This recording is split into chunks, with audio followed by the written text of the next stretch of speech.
Welcome to A Human Voice. Now you know how the modern world is lone and all, right? No one has companionship. Everything is isolating. Everything is alienating. And the one escape from that, like just the crushing sense of loneliness, is when you throw a video on the background, right? And it's just a human voice. It's just something you hear. It's not really like dense. It's not really something you have to pay that much attention to. It's just something that you can look at, right? You can just look at it. You can listen to it when you're falling asleep, when you're eating a meal, when you're going outside on a walk, or maybe at work even. It's just a human voice, so you don't feel so alone. This is the entire premise of this podcast. This is just me giving you my human voice. You are getting my voice. Now, I'm not going to inherently necessarily discuss calm things. I can't guarantee that I can retain how calm I am right now for the entire show, right? I can't guarantee that, but I'm going to try to keep volume differences to a minimum. I'm going to try to make this something that you can consume in any way you want, because that's the kind of content I personally want. That's the kind of content I really like consuming, because sometimes I just need a human voice, everyone needs a human voice sometimes. So, how's the weather here, We're gonna get into heavier stuff later, but right now I'm gonna talk about the weather. How is it? Well, it's sunny. The wind is nice. I have my windows open here. There's a gentle breeze through my room. It's not too bright because it's kinda cloudy, so it's just warm, it's warm. That's nice. And there's just little sun rays just coming through my window, and it's pleasant. It's really pleasant actually. I'm enjoying the state of the climate, I guess, right now. Oh, also, you should be seeing a game of Go in the background here, right? You might have noticed that. So this is how that's gonna work, right? Because when I'm watching these kinds of stuff, right, I want to have the option to tune in and see something substantive, right? I want to see something that engages my brain a bit, just gives me that tiny bit of information, right? When the rest of the world is boring and I don't have the attention, I like the ability to just tune in, right, and see something happen. So that's why there's a game of Go. Now, if you haven't played Go before, it's a game where you just have to think a lot, right? So this isn't a let's play, I'm not playing Go right now, which is why I'm not talking about the game itself, right? However, what you can see is a notepad document, right? And in that document, I'm documenting not every move I make, but every significant move and what I think about those, why I made those, and you can just keep up with the log and see the chain of decisions. You can see the Go game, right? You can just see something that just gives your brain that just tiny little tingle. You can see something that just gives you that tiny bit of stimulation if you need it. So feel free to not watch the video at all, but if you just want to see me play some Go, if you just want to see something happening, right? If you want to see a puzzle, a competitive puzzle being solved on screen, you can do that. I have given you that option, right? But feel free to ignore it. You don't have to. It's not necessary at all. I'm thinking about making hot dogs today. I kinda really want to make hot dogs. The last time I went to the store, they were all out of hot dog buns, right? Which always happens over here. There's never hot dog buns in stock. There are always hot dogs, right? You can always get hot dogs. You can get the actual sausages themselves. That's not hard. There's never a barrier to that. However, the hot dog buns, they're always out of stock. I don't know why, I don't know how, but they're just never in stock. It just never happens. It's kind of strange actually. It's kind of strange, but I guess that's just how it is. I guess that's just how it happens sometimes. They just don't produce enough hot dog buns to survive, I guess. To survive the hot dog production. I don't know. Doesn't really matter. It's slightly inconvenient on my end because I want hot dogs. I enjoy eating hot dogs. Now, I have been brainwashed by the media into thinking that hot dogs should be eaten with ketchup and mustard, right? I have been brainwashed by the liberal propagandists in the media, right, into thinking that hot dogs should be eaten with ketchup and mustard because it just looks nice. It looks inherently nice, right? To see the nice sausage, the glistening sausage they have just cooked up, right? Just pour some ketchup on it, pour some mustard on it, right? It's just nice, it just looks nice, and then you just like bite into the fluffy hot dog bun. Get that nice sausage action, You just get to eat a nice sausage. And then you just get like this slight bit of like, I know, I've heard that American ketchup is sweet. But over here in Europe, ketchup isn't really that sweet. Ketchup is more of like this like acidic thing, right? It can be a bit spicy even sometimes. A lot of ketchups here are spicy, right? It's like specifically made spicy ketchup. And it has like that tiny, tangy bit of sweetness from the tomato, because the tomatoes are a sweet, like fruit, I guess, because they're technically a fruit, I think, or a berry, I don't know. But tomatoes are like kind of like a sweet vegetable, right? And ketchup, you have that sweetness of the tomato, so they're like a bit sweet. Ketchup is like a bit sweet, right? But I wouldn't describe ketchup as sweet, because it's not the dominant color, or dominant flavor, not the color. If anything, it's like sweet and sour, I guess. Maybe, if you want to like describe it as sweet. But my senses have been like kind of warped by the fact that like I have like a really interesting and unique way of like distinguishing between like colors and flavors and sounds, right? When I look at colors, right, I see colors like in like this weird way, right? When I see cyan, no matter how green cyan is, I tend to like conceptualize that as blue. Now here's a reason for that. You know all of the things where these people don't really have like a word for the sky other than green, right? People have like this weird, like there's like this weird idea that like different cultures don't see blue because they only see green, right? Like how ancient cultures like describe the sky as like wine colors or something. It's like, what do you mean the sky is wine colored? And sometimes the word for blue was the word for green, So people create this idea that people like, depending on culture, see color differently, right? And I think there's like some tiny degree of merit to it, but color is fundamentally like derivative of human psychology, right? You have an eye, and your eye has like basically 3 different color receptors, right? This is a really simplified version, but that's basically how it works. Like you have the green receptor, I think you have the blue receptor, and you have the red receptor, right? The most sensitive receptor, the color that you see the most like vividly, is green, right? Because you've always had to like really distinguish green shades, because most vegetation is green, so you have to be like really cognizant of green. So the majority of your like color profile in your eye is dedicated to like distinguishing between shades of green, right? And then you have like some like red sensors, right? Because like things that aren't green are usually like red adjacent, right? Things on the ground, animals, something, right? If you have to notice them, they're like red adjacent, right? So you see green and you see red, right? Those are the things that you see more like vividly, I guess. And then lastly, you see blue the least. You basically don't see blue at all in comparison to the reds and greens. However, you still see blue. It's just blue has to be a lot more vivid for you to see it, right? And the sky isn't a vivid blue. The sky is not at all a vivid blue, even though a lot of people like to think that the sky is like really vivid. But it's really not. The really only vivid blues that existed back in like really old times, like ancient times, were like blue dyes, right? Which is why it was like an exclusive dye, because that was like the only way that you could have seen blue. So yeah, given that the sky is not really a vivid shade of blue, right?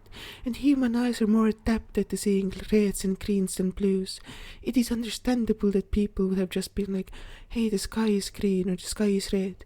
Because like the most human like necessities, right, don't train you to see blue. You see green and you see red. Like people don't really have that much of an innate understanding of blue. But given that we live in a world where everything is a matter of like light and dyes instead of like natural colors, right? You see a lot of blues, right? You're used to seeing blues. So it's not about like, oh, these people did not see blue, but rather they did not have the like context to distinguish blue from other colors, because they only really had the one point of reference for blue, which was the sky. And we just happen to have a ton of points of reference for blue, because we can see like blue dyes everywhere. We can see book covers being blue, electronics being blue. We can see anything you can imagine being blue. And if you're watching this on a computer screen, you can display an infinite amount of shades of blue basically on a computer screen nowadays, right? Depending on how advanced your screen is, obviously. But you can see every strand of blue you can imagine on a screen, right? It's not hard to have context for a blue. Then you can just look at these blue dyes, these blue lights, and just look at the sky and be like, that's a similar shade, right? The sky is blue. But like that's again because you have the luxury to see blue things constantly. Most people don't have the luxury to see blue. Or historically, right now most people can see blue. Right now most people have the ability to see blue. But historically that has not been a constant thing. But yeah, anyway, that's why it's weird, because for me, I think I'm personally pretty just highly adjusted to like colors, right? So when I see a cyan, I don't parse that as like a green or a blue. I just parse that as cyan color, and to me, cyan looks more blue than green in general. Even if cyan just leans more towards green, I just personally associate cyan more with green. Or not more with blue, but most people associate like green cyan colors way more with like green than blue, right? Because you don't look at it as cyan, you just look at it as like a shade of green, you know. And that's basically like what's like I'm unique in that like I can really easily break like colors and tastes and sounds. Not sounds so much, but mostly colors and tastes to their like most basic components, which is why I'm kind of good at cooking, right? I don't really have the diligence or the love of food to be like really a great cook, right? But I can easily distinguish tastes, so I can adjust flavors, and then I can just cook like food that tastes good, right? That's a skill I have, and I'm also I'd like to think I'm pretty good at colors. I can pick colors that look good if I need to look at colors.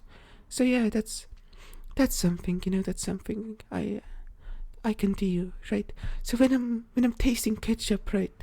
For me, it tastes like, so this is also why I have like a really distinct view on cheese, because I think sharp cheese is like adjacent to spicy, right?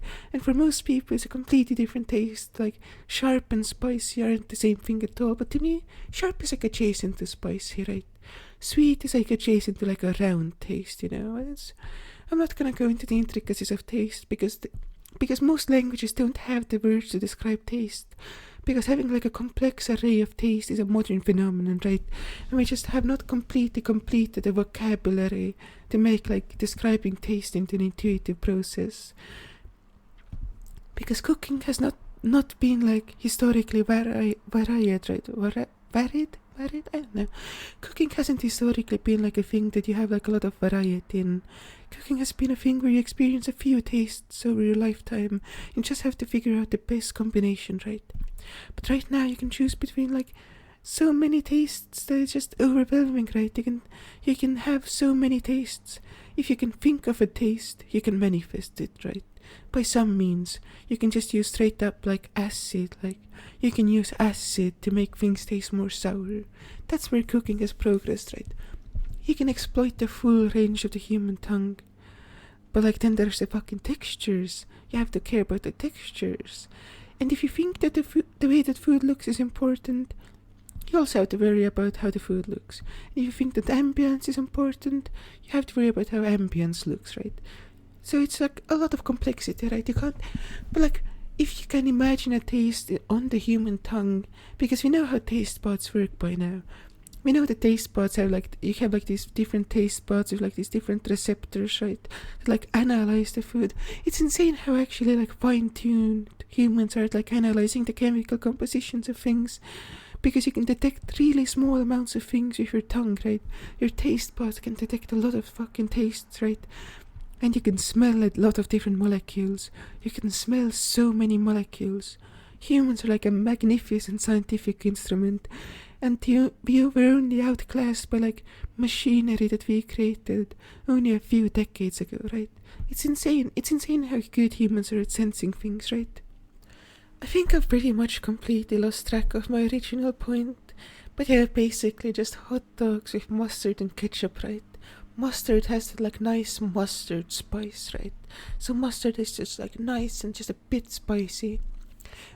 So, and then you have the ketchup, right, which is a bit sweet, it's a bit sour, it's maybe a tiny bit spicy depending on what ketchup you have, right? might be just a tiny bit spicy. And then you just have those like nice spices, and you're just eating the hot dog with like a soft bun and the like fatty, meaty sausage.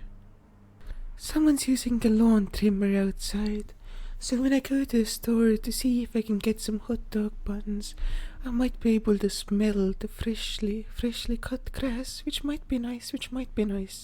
Maybe I won't be able to. I'm just hearing the sounds of like a. It's not like a lawnmower, right? It's like a trimmer. It's like a grass trimmer. And I think it's a nice sound. Personally, I like all of those humming, like rumbling sounds. So for me, it's pretty relaxing to hear that. I know for some people it's like annoying, and some people don't like it. But like on just a personal level, I think this is a nice sound. But yeah, okay, I'm gonna tell the story of mustard. It was too spicy. Mustard, it was way too spicy, right? So I went to Bavaria once because, I think it was Bavaria, right? Yeah, that region of Germany, because I was on my way to Italy from Czechia, right? So I was going through Bavaria and staying with a family friend, right? Because I was with my dad and my siblings. So I wanted to eat the Bavarian white sausage, right? So I got the Bavarian white sausage with like the pastry that you're supposed to eat with it, the specific pastry. I don't remember what it is, but it's like some kind of like bread, right? Some kind of bread. It's not really a pastry. Why was I saying pastry? Anyway, I know why I was saying pastry, but that's because someone who I know just constantly calls small breads pastries. So now I just picked up that habit. But it's just a small bread, I think. I'm pretty sure it was just a small bread. And you take that like white Bavarian sausage, and then you put just Bavarian mustard in it. And I put way too much Bavarian mustard in it. It was really, really spicy stuff. Like insanely spicy stuff. And then the sausage, it didn't taste good. It just had too much mustard in it. It had just so much mustard. It was an unbelievable amount of mustard in retrospect, because you were supposed to use a tiny bit of mustard because it's a really, really intense mustard. But being used to like milder mustards, even comparatively, I was just like, I can just like slather this mustard on, right, and it's gonna be fine. And like the thing is, as an Estonian, I'm used to really, really intense mustards, right? Because all of the mustards that are local here are really intense. Like they actually like burn you if you eat like amounts of them. I know like American yellow mustard just tastes like super mild. It just tastes like slightly spicy, right? Just slightly spicy. But like over here in like Estonian mustards, right? They're like intense. They're extreme. They're gonna like make you like have a burning sensation all over your mouth when you eat those mustards, right? But the thing is, like, no matter how much you use those mustards, they never turn bitter, right? They're super intense. They can sometimes like burn, but you're not gonna feel like a bitter taste from them. But if you use like this German Bavarian mustard in excess quantities, it's going to taste bitter. You're going to taste like the bitterness of the mustard, like really, really intensely. So that's something that you don't really want to taste, right? You don't really want to experience that degree of bitter, because it's not pleasant. It's not pleasant at all. It's an unpleasant taste, right? And I just used too much mustard, not knowing that would happen. Then I kind of ruined the sausage. Also, a thing I regret is that when I was in Italy, since both my dad and my sibling are vegans, they're vegans, right? I could not like really experience the cuisine of Italy to like an extent I wanted to. Although I don't think my sibling was a vegan when we went. No, they were. But yeah, since I was with some vegans, I could not really like experience the cuisine of Italy to an extent that I wanted to. Like I could still go to like tea pizza places I really wanted to go. I could get like Roman pizza, which was really good. I really like the Roman style of pizza. It's completely different, which is what makes it special, right? Then I could get like one of the oldest, more substantial pizzerias in Naples, right? The experience was kind of ruined because my dad is actually fucking like not really cognizant of his surroundings most of the time, and he thinks that like he can control how other people act, and doesn't really realize that like there are rules to like everything. Like and he's just autistic. Like, my dad is autistic, basically, that's what I'm saying. So since he's autistic, right, he can't really understand how like social interactions work. So the experience wasn't perfect. It could have been better. But the pizza it was like this smoke, like you taste the wood. It was just good. It's just good, right? It's an experience. If you have the chance to, you should experience that in your lifetime. But yeah, those were some nice pizzas. Then I also had like one other nice meal. Then I had a lot of shitty pizza, and then I had a lot of really great ice cream. Italian ice cream can't be beat. You can't convince me otherwise, because Italian ice cream is just so good. Everyone has good ice cream in Italy. I think they have like one company that manufactures all of it too, when you see like street vendors. But it doesn't because all of them have like similar flavors, and all of them have like similar things, right? So I think there's one company that just manufactures that ice cream and just delivers them like fresh ice cream, I guess. So like all of these ice cream vendors, like I know there are some that are like especially good and who don't have like that brand of ice cream. Talking about like the people you would see at the street, right? I think most of them get their ice cream from like one specific place, right? They get their ice cream from like one ice cream distributor. But it's still really good. It's still so good. Like the rest of the world doesn't even compare to how good that ice cream is. It's just mind-blowing, right? So even though I could not really experience Italian cuisine to the extent that I wanted to, and I had to like rely on like shopping and making my own food and eating like a lot of fruits, right? I was still able to like enjoy the things that I really wanted to enjoy, right? I was still able to experience the cuisine to just like, I got the basics down. And if I went to Italy again, I would eat at a lot more restaurants, right? I would eat at a lot more different places. Speaking of really spicy, I'm gonna talk about the spiciest thing I ever ate. When I went to Sweden to meet up with a friend, we went to this place and I got like ramen and gyoza from like a Japanese place, right? So I had finished my ramen and I was like, oh hey, here are some peppers. I'm just gonna put like one of not finished, but like I was almost done. I was like, hey, I'm gonna eat one of these peppers with like one of the last like chopstickfuls of like food, right? I'm just gonna get one of these peppers. Then it was so spicy. It was so immensely spicy. Like, I can handle spicy food. I'm not like a master of spicy food at all, right? But I can eat chilies, right? I can put a bunch of chilies in a food and just eat it, right? That's not really an issue for me. It's not pleasant. I've come to terms with the fact that like really, really extremely spicy food isn't pleasant for me. But I can eat just straight roast chilies. Like, that's not a problem. I can handle that degree of spice. I might need to drink some water. I might need to take breaks, take tiny little breaks, you know. But I can handle spicy. I can handle it. But that was just way too spicy. Like that was so spicy. That was so spicy. And then I just cried. I just cried because of the how spicy it was. It was an intense experience. And then when we were leaving the establishment, right, basically some Muslim guy told my friend about how we weren't flirting enough, basically, because we were just quiet and just eating the food because we're both autistic. That was when I watched NHK too, by the way. That was when I watched most of NHK. Was on the trip, because I was there for like 2 days, which is like enough time to watch Welcome to the NHK, like the part that we hadn't seen. And that was really cool. That was a good experience. Watching anime with friends in real life is such a fun time. Especially if the anime is really good, right? And if both of you are just like focused on the anime, but then you get to make the jokes, right? Then you get to like point things out. Then you get to come up with your like own narratives for the anime, which makes the good anime even like personal, and that just makes it more better, you know? It's just a fun time. It's just a fun time.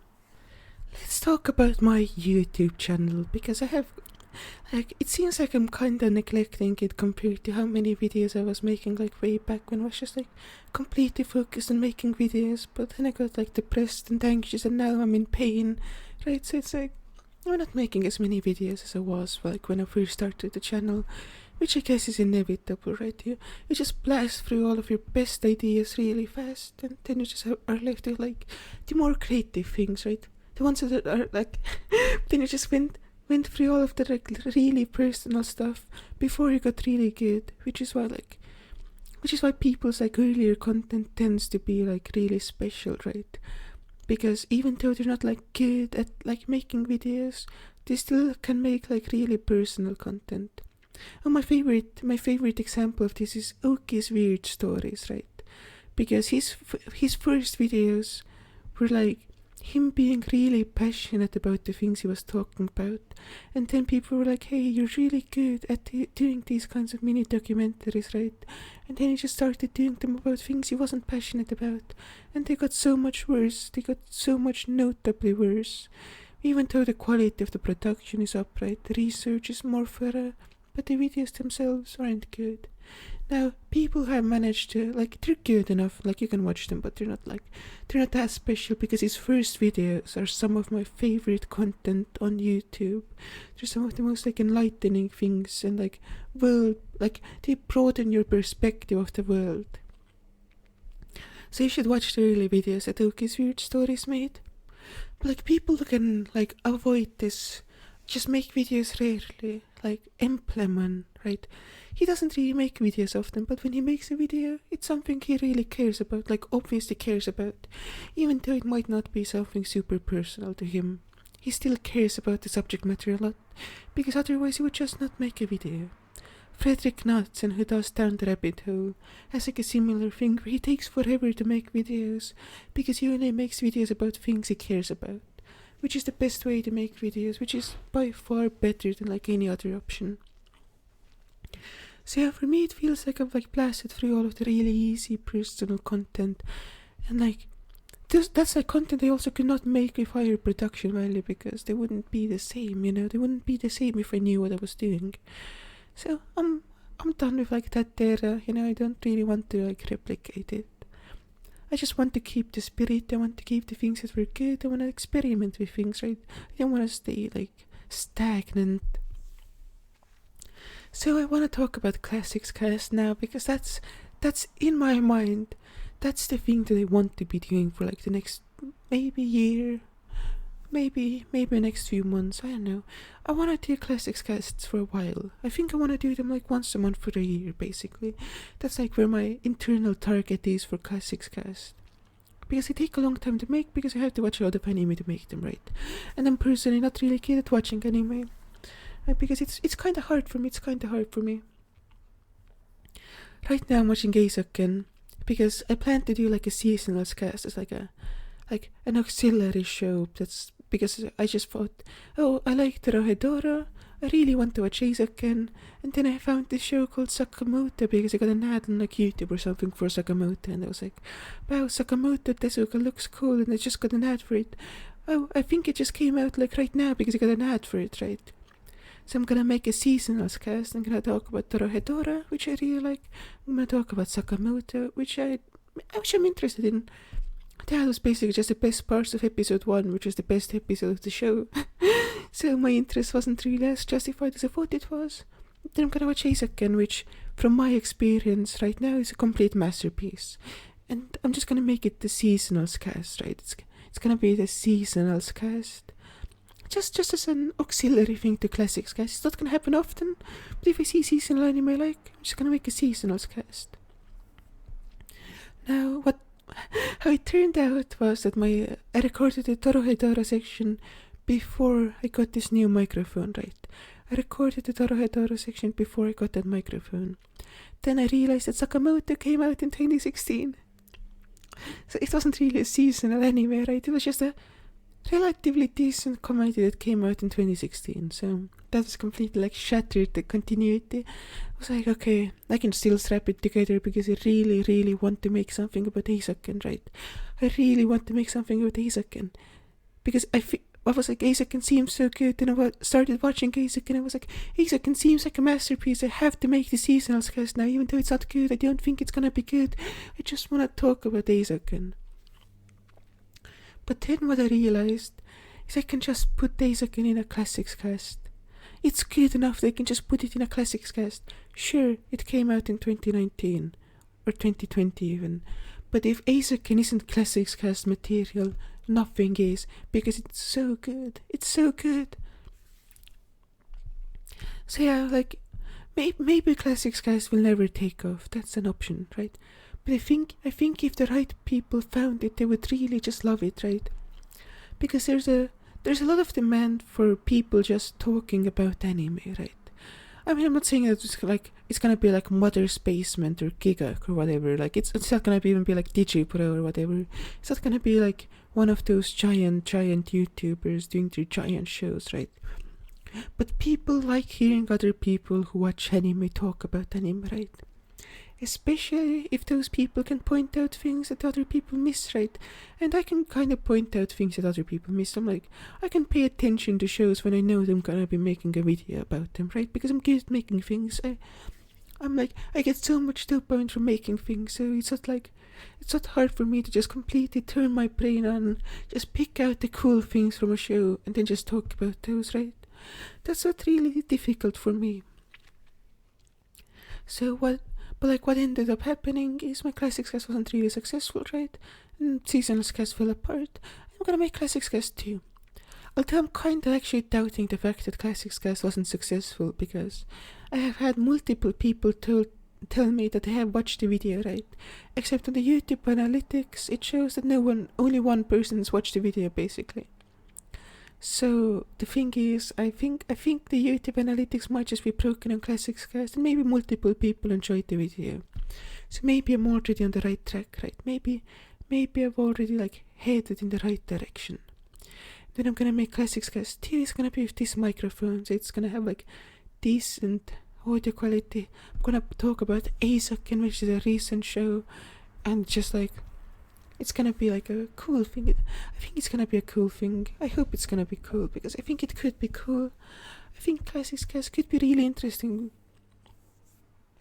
So yeah, that's something that I'm gonna do. I'm just gonna put Aizoken in Classics Cast. But the reason I brought up the Seasonals cast was actually because I wanted to talk about Sakamoto and Dorohedoro, because both of them are things that I watched. And given that this is just like a random spattering of my thoughts, I thought that it might be comfy to talk about those anime, because if you're listening to this, you probably like anime, right? So let's talk about some anime.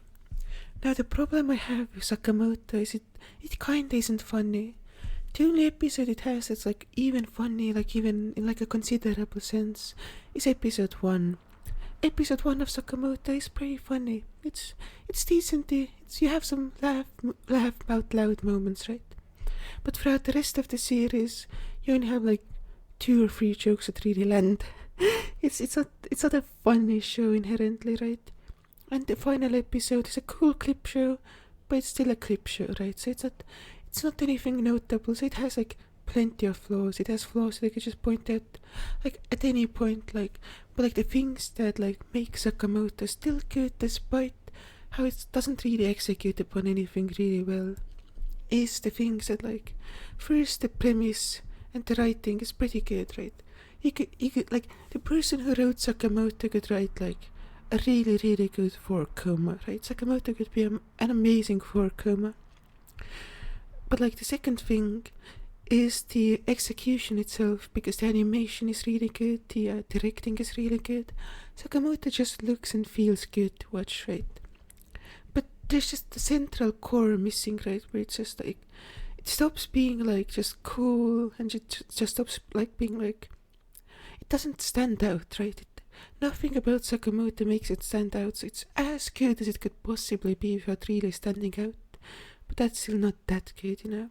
So those are my thoughts on Sakamoto. I think it's a good anime, and if you just want to watch something that's good, Sakamoto is good, right? But it doesn't stand out. Nothing about it is like inherently excellent, I guess. So what about Dorohedoro? Well, it's one of my favorite manga. I really like the Dorohedoro manga. I have really conflicting thoughts on it though, because on a conceptual level, it's one of my favorite things ever made, right? It's not just my favorite manga, it's just so... It should be one of the best things forever for me, but like, it doesn't really click in that way. And it's entirely because the narrative is so unclear and like hazy and abstract and foggy. Which isn't a bad thing, because that's how it's supposed to be, right? You're not supposed to like understand Dorohedoro just like on a lexical level, I guess. But it still stands that the reason why I don't really like click with it as much as I could is because it's not really like meant to like state itself, right? Now I really like the Dorohedoro anime too, and it fixes this problem for me. And in the Dorohedoro anime, everything is pretty clear and you can understand what's going on, right? Now it has other downsides. Obviously the art looks a lot worse. It's nothing in comparison to how good the manga looks, right? And that's a major downside. However, what I found out was that the Dorohedoro manga has a soundtrack. And I think if I read I've listened to most of the soundtrack, and I think if I read the Dorohedoro manga while listening to its soundtrack, it's going to be a 10 for me, but like only with the soundtrack. Because the soundtrack really adds so much to the anime. Like the Dorohedoro anime soundtrack is so good. Now a lot of people are sleeping on it because they go, it's 3D, it looks bad, even though it's the best looking 3D show, in my opinion at least. It looks so good. Like, it just makes full use of 3D in such a way that like, it doesn't really mimic 2D, but it looks like it could have been 2D, you know? Because like a lot of the time when like 3D anime tries to mimic 2D, it just looks like awful and stilted, right? But like in Dorohedoro, it feels like you could have drawn these images in 2D, right? There's still like sometimes they don't work this way, but most of the time it's like really obvious that these are things that could have been done in 2D if you just had like more time and resources. And obviously it doesn't look anywhere near as good as if it was like the old Berserk anime, right? Where it was just like meticulously drawn like panel from panel, like as every panel being like a painting. But since Dorohedoro is like a high-paced action series, that treatment wouldn't have been fitting anyway. So I think it's like a good proof of concept that 3D can look good, and it can look really good, in fact. Like there are some points where it stumbles and it doesn't look good, right? I'm not gonna say that it universally looks good, because it doesn't always look good. But most of the time it looks as good as like a random seasonal anime would be, right? It doesn't look worse than a random anime. It doesn't look offensive to me. And a lot of people are pretending like it is offensive, but I think that's just like some weird complex. I can't understand it. I really can't understand people who say that Dorohedoro looks bad. I guess everyone can have their own opinions, but for me, it's kind of unquestionable. It just looks good, because I don't see anything in it that would make it look bad. But my aesthetic sensibilities are like completely different than most people who like I talked about anime. Because most people are just like, oh, I just want to look at like soft cute girls, like soft cute lollies, right? I don't get that stuff. I'm too much of a femoid to understand cute lollies, right? If anything, like I could get having a Totoro. I would have a Totoro, right? I get that if you just want to see something and you want to be like, hey, this is a cute child, I want to protect this, but I don't get like an inherent like cute reaction, I guess, when it comes to like women or children or lollies or whatever. I mean, when it comes to like real life toddlers, I think they're cute, but like not in that way, right? I just think they're like, hey, this is a being that's like innocent. The same with like animals, right? Now I don't get when you take like cat ears and put it on like a lolly and then go like, oh, this is like the cutest thing ever. I don't really get that. I don't really resonate with things on that level, because I think you have to have like a ton more like masculine like energy to like get those types of things, and I just lack that. But I respect people who like lollies. Like I'm going to defend any lolicon if I need to, right? And I'm not saying everyone who likes lollies is a lolicon, but I'm saying like I'm going to go to bat for a lolicon. If anyone online is going to talk shit about lolicons, right, being like, oh, you're pedophiles, I'm an ally. I'm a lolicon ally, right? I'm an ally to I'm an ally to all of you lolicons. I will defend you with my with my fucking perfect argument that I don't even like lollies, right? I can go up to anyone saying that that only a pedophile would like lollies or defend lolicon. And I can be like, hey, I'm gonna defend lolicon and I don't even like lollies, right? I'm not even a lolicon. Because I like really adult looking women with like giant hips. That's my personal preference. That's just my personal preference. I feel like lollies with giant hips. I can respect that as a fellow hip connoisseur, right? As a fellow hip connoisseur, I can respect liking lollies with giant hips. That's a completely understandable position to take. It's just I personally, just my preference. I like them like medium-sized titties, like adult women, you know. Now you could say, oh, they're up by lollies, but at that point you just lose the lolly part. It's just a short woman, right? Which is fine. If you just like short women and that's why you like lollies, that's understandable. You can just like short women. If anyone tries to discriminate against you for liking short women, then they're just being like, I know, shaming you for no reason. I think I kind of forgot where I was going. Oh yeah, Torahedora. Anyway, yeah, it's good. It looks good, right? My aesthetic sensibilities might be different from most people who I talked about anime, but personally I think it looks good. I like cool stuff. I just like things that look cool, right? I'm like the Junji Ito type. I think Junji Ito looks cool. I think Torahedora looks cool. I think Baki the Grappler looks cool. Have you guys seen Baki the Grappler? No, you probably won't get it, given that you probably like lollies, right? You're probably into those lollies. You don't get like the appeal of seeing a fucking giant muscular beast of a man whose back muscles are developed in such a way that they look like a demon face, right? You probably don't get the appeal of that, but to me that's cool. That's really cool to me. Hanma Yujira looks cool. Kaiman from Dorohedoro looks cool. Nikaido. If Nikaido is your waifu, you have enlightened taste. Because, okay, the thing is, Dorohedoro was made by Kyu Hayashida, who is a woman, right? And women make better character designs than men. This is just the truth, right? And every man and woman in Dorohedoro just looks attractive on like a raw, like primal level, right? It's not like an anime twinks or like small, like anime lollies, right? It's not that kind of attractive. It's like these people could sire a Mongol army if they so chose, right? That's the type of attractive that they are. And that's, personally for me, that's the type of thing that I'm attracted to, right? If I look at a person, I'm not like thinking about, oh, you're cute, I like your wardrobe. I'm thinking, could you sire a Mongol army? That's what's attractive to me. Personally, again, this isn't like a universal thing, but like for me, it's like, again, it's like, this is like, I would call my taste in most things like alpha femoid taste, right? And if you talk to alpha femoids, you get what I'm saying, right? If you have talked to alpha femoids, because it's not like the normal femoid taste. It's like, hey, I like sad things, like when you get to alpha femoids, you get like the same degree of like just a sheer appreciation of like powerful things as you get with like alpha males, right?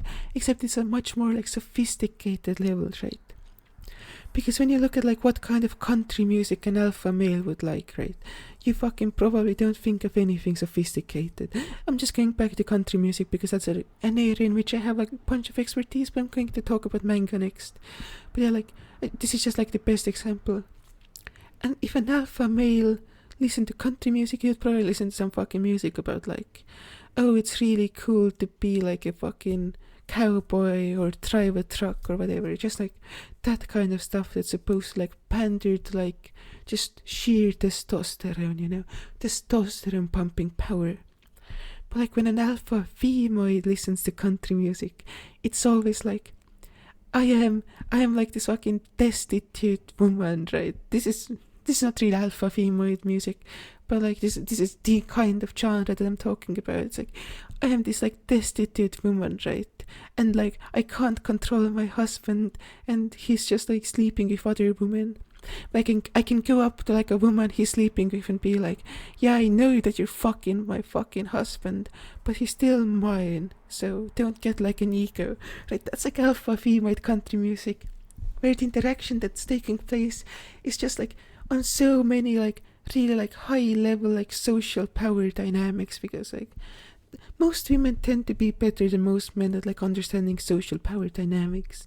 So when there's a song that's just like, a really intricate exploration of like various like social power dynamics.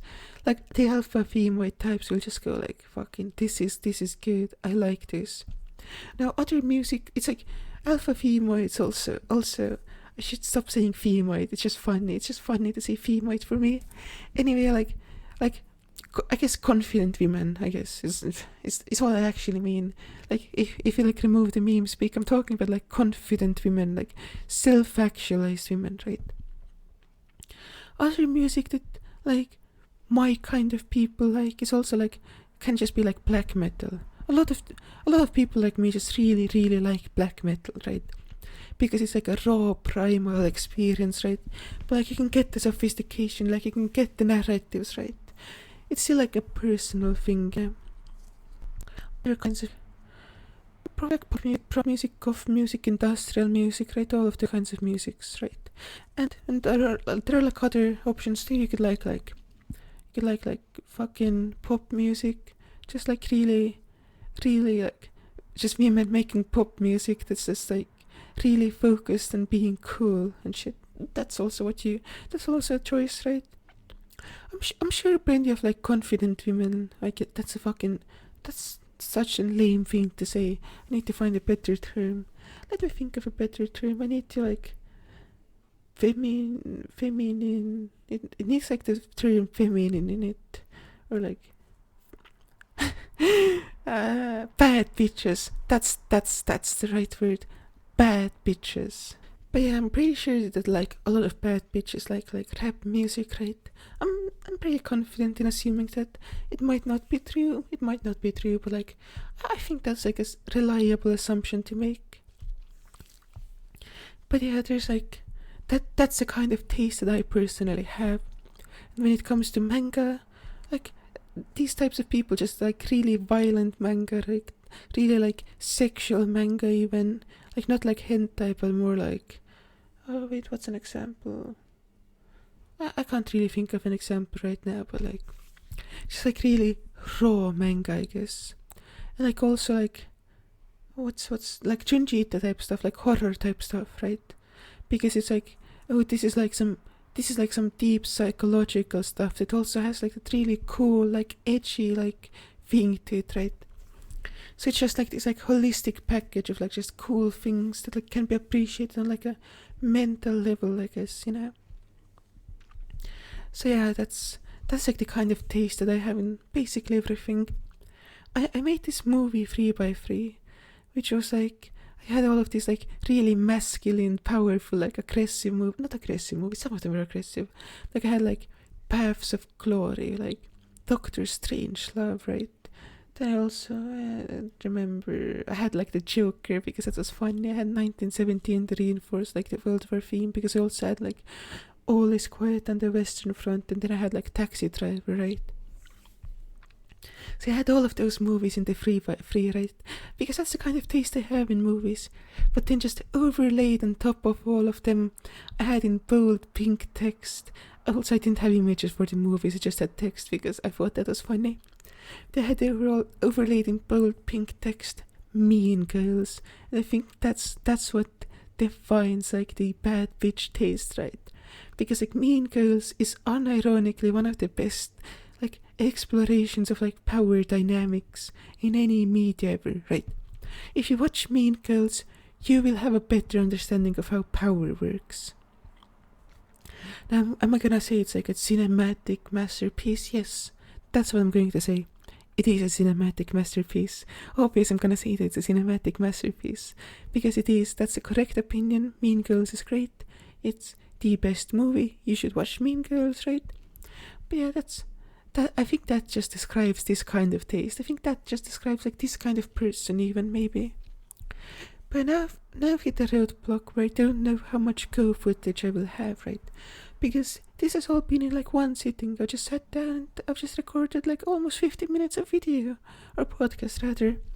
However, I don't know how long my Go game is, and I want this to be like around an hour long. Maybe it's just gonna be 50 minutes long, right? But like I wanna play some Go. I wanna figure out how that works, right? And then when that's done, I'm just gonna fill in the necessary time with other topics because I can keep talking. I have other stuff to talk about. But I don't want to blow through all of my stuff if this ends up being like an hour and 20 minutes and then I go on for like an hour and 30 minutes. Then I just have to have like a blank screen for 10 minutes. I don't want to end up in that situation. So I'm just gonna stop for now. I'm gonna take a break. I'm gonna go to the store. I'm gonna check for hot dog buns. I'm gonna see if I can make some hot dogs.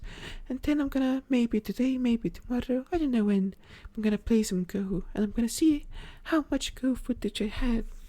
And then I'm just gonna make sure that I can record like a proper amount of like podcasts for the Go footage. So yeah, I'm gonna take a tiny break. For you it will be a few seconds. For me it might be days.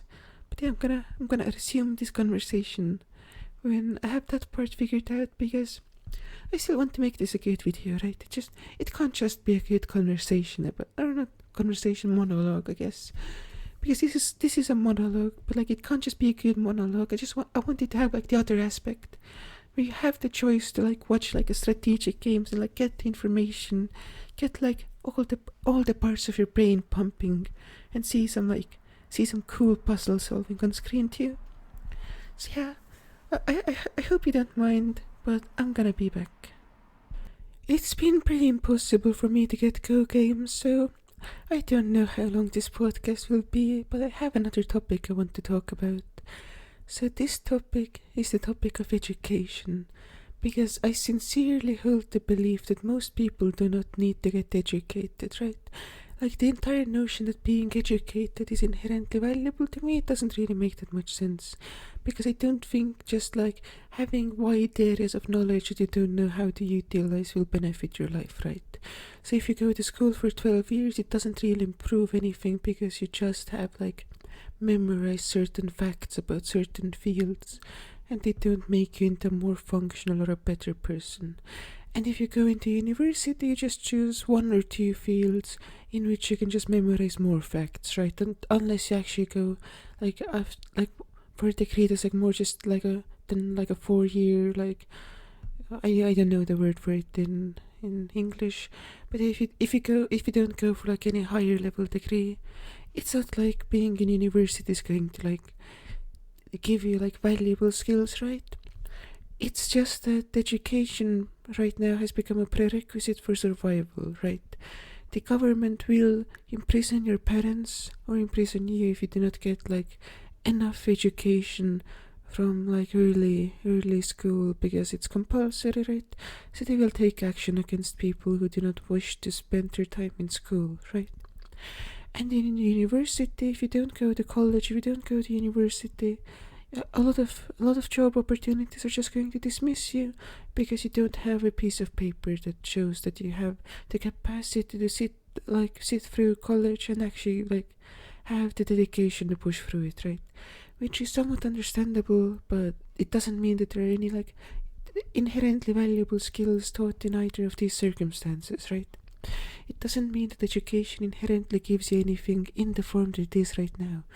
Because if you go to school, you probably don't learn that much. The entire curriculum of a 12-year education in school could be taught to like a 15-year-old through an 18-year-old in 3 years.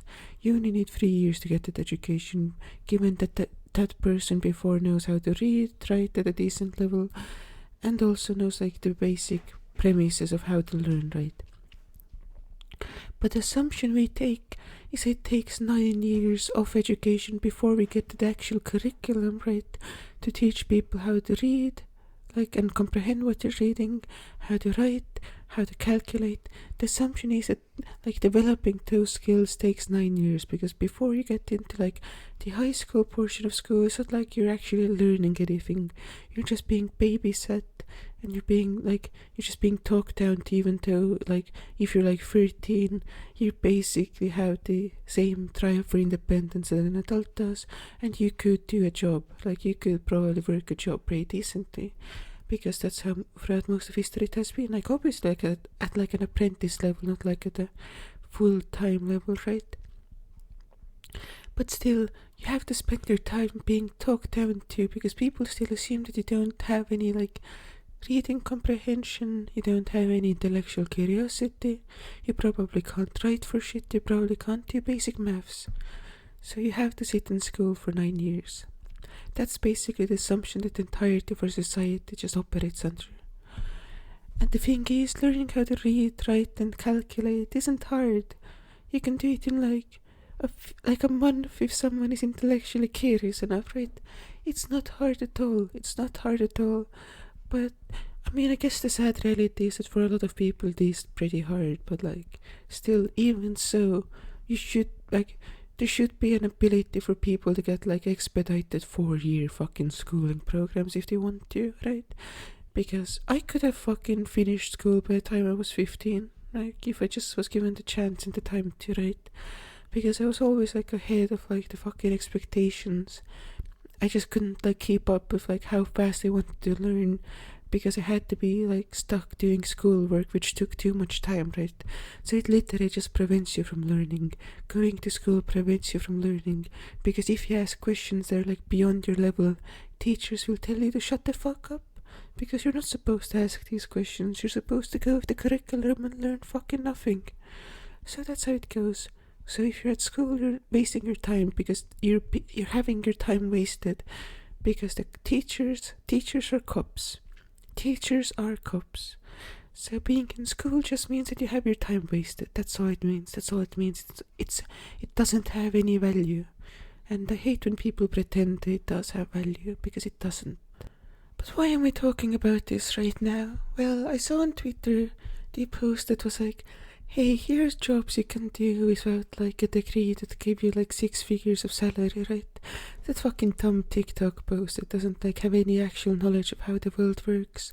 And then people in the comments were oh, this person is reducing education to job fucking prospects. Except that's what education is good for, because it doesn't actually teach you anything. If you go to college and you get a college degree, that doesn't make you into a more intelligent person. It just means that you have the knowledge that if you don't go to college, you can't. That fucking rhymed. I hate that. I don't know. I hate that. But yeah, it just means that you know the fact that going to college means that you have better job prospects. So obviously, college is only good for job prospects. You don't actually gain anything from college. Anything you can learn from college, you can learn better on your own. You can learn way better on your own.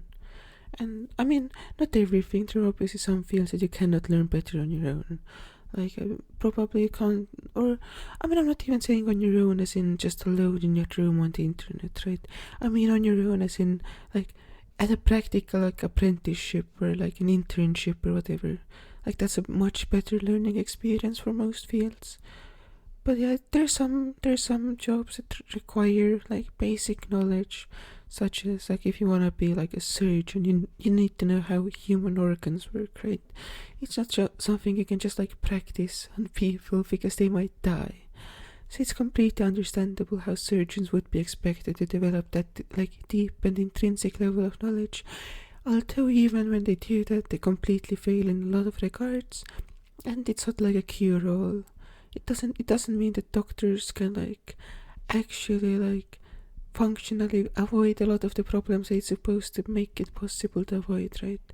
So since that cannot really happen, right, it's probably a better safeguard, but it's not a panacea. I think panacea, whatever that word is. It doesn't cure all the ills. It just makes it less likely for people to die in hospitals, which is good. But at that level, why do you need a university or a college? Why wouldn't hospitals themselves offer teaching applications? Because again, as we all know, it's not about learning things, it's about being qualified for a job. So why isn't that the responsibility of the job to actual place of employment to teach people? Because that's how it should be. The same with people who want to go into law or engineering, right? Why is it their responsibility to attain an education they only need or want for a job? Why is it their responsibility? Why isn't it the responsibility of the people who are actually putting up that requirement? Now, there might be some deep knowledge for why it's their responsibility, but from my perspective, it just seems people have this fucking antiquated view that education makes you into a more cultured person, because way back in the day, when you went into education, right, that means that you basically obtained knowledge that it was impossible to obtain elsewhere, because knowledge used to be limited to a very specific social class, right? So if you're able to get educated, you're able to be in the aristocracy, basically. You're able to do the jobs, you were able to basically just have hidden knowledge that was completely like the general public was completely incapable of obtaining that knowledge. However, by now, that's no longer the case. Most any piece of knowledge can be disseminated freely through the population. So it doesn't make sense that any degree would enhance your worth as a person. It doesn't make you into a higher status aristocrat. It just makes you one of the fucking hundreds of millions of people with a college degree. So again, I'm not. If you want to go to college, you should. If you think it's gonna be fun, it's probably going to be fun. You'll probably enjoy it, right? But it's just the entire world is stupid. Most people should not be educated. It's just a way to party for 4 years without having to deal with the consequences until you're an adult, right? That's what college has become fundamentally. This is not some conservative thing where we need to reinstate the standards for college. Only high IQ people who meet the standards should be allowed into college, because that might be better for the people themselves. It's not a decision I want to make through power, right? I don't want to set a standard on who is able to go and party for 4 years and get paid for by themselves in the future, which they might not have to pay for, because everything might collapse. There might be hyperinflation, there might be this and there might be that, so it's not even guaranteed that they will have to deal with the consequences, right? But then again, it's not something you should seek to pursue, in my opinion, because it doesn't make you a better person. I guess this is what I want to stress on, actually. This is my actual point. Education does not make you a better person just because you went through formal institutions. How intelligent and how broad your worldview is completely independent of your education, because education in its current form does not benefit anyone at all, unless again you're in this, you go into actually a research role, right? You become a researcher or something like that, in which case, yeah, it's good. You're expanding the knowledge base of humanity at that point. And since you're expanding the knowledge range of humanity, you're doing a valuable service, because I like having more knowledge available. But again, unless you're a researcher, it's not education is inherently something that makes you into a better person. It doesn't make you into an aristocrat. Telling people that they're worse people because they don't have a college degree is reprehensible. Telling people that they should go to college to become better people is also reprehensible. And yeah, it's just a prerequisite for a job. That's all it contributes to your personal growth. And it sucks that that's how it is.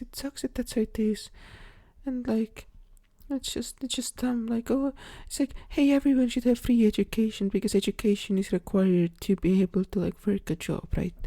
So everyone should have free education, right? That's a sensible position if you take that view. But I think again, as I said before, it's not the government that requires college degrees for jobs, right? It's not the state that mandates that everyone goes to college.